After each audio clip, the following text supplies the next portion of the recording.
The Xiaomi 12S Ultra has been extremely impressive in all aspects. However, is it overkill for gaming? Let's find out on Engineer Reacts.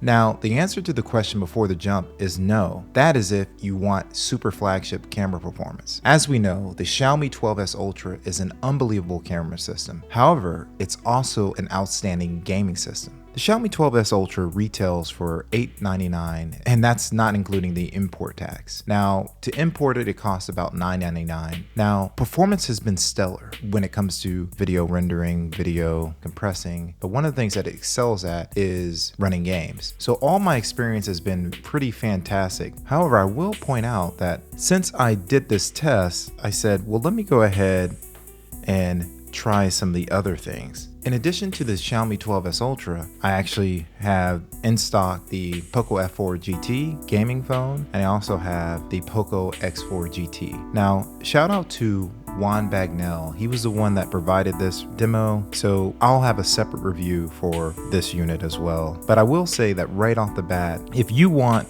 flagship camera performance, you're going Xiaomi 12S Ultra. Let me say that a different way. If you want super flagship, so these will not have the camera systems, obviously. They'll take decent photos.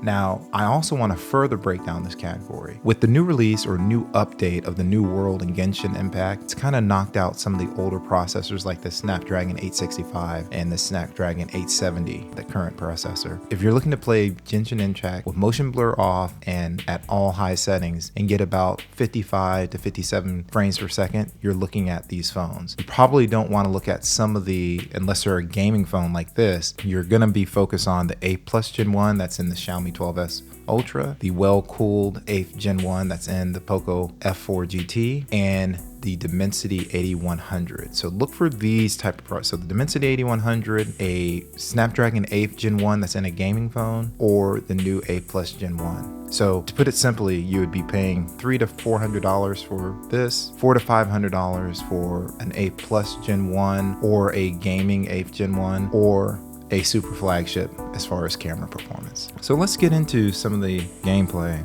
Now, one thing I will point out that you'll see probably differences between loading times, but it's not significant enough that it's gonna throw you off by any means.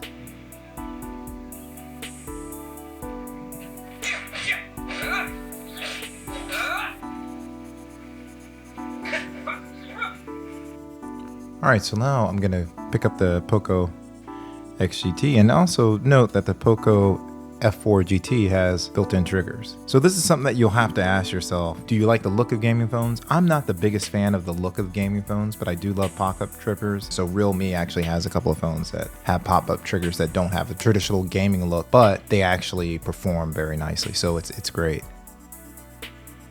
All right, so it should take me back where I left off. That's where I got the chest.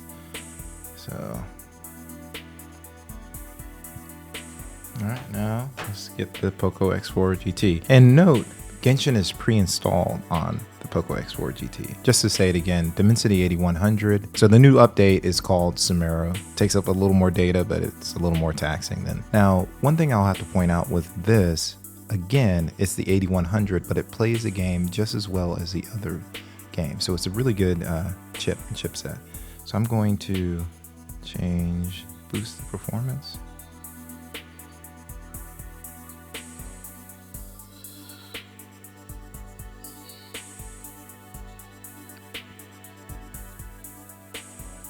So now I'm running at a much higher rate.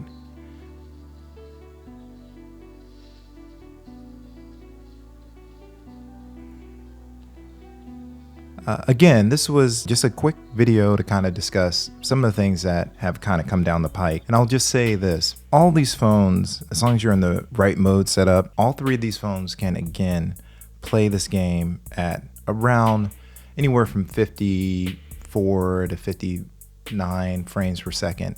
consistently, which is outstanding performance with this new area. So again, the recommendation is to either get an A plus Gen 1, and then there's the decision, do you want a super flagship with camera performance? That's gonna run you about $900. Or are you gonna spend $600 for a gaming phone? Or are you going to spend $300 to $400 for Dimensity 8100? Again, the 870 is kind of struggling with the new update as far as getting that high of frame rate.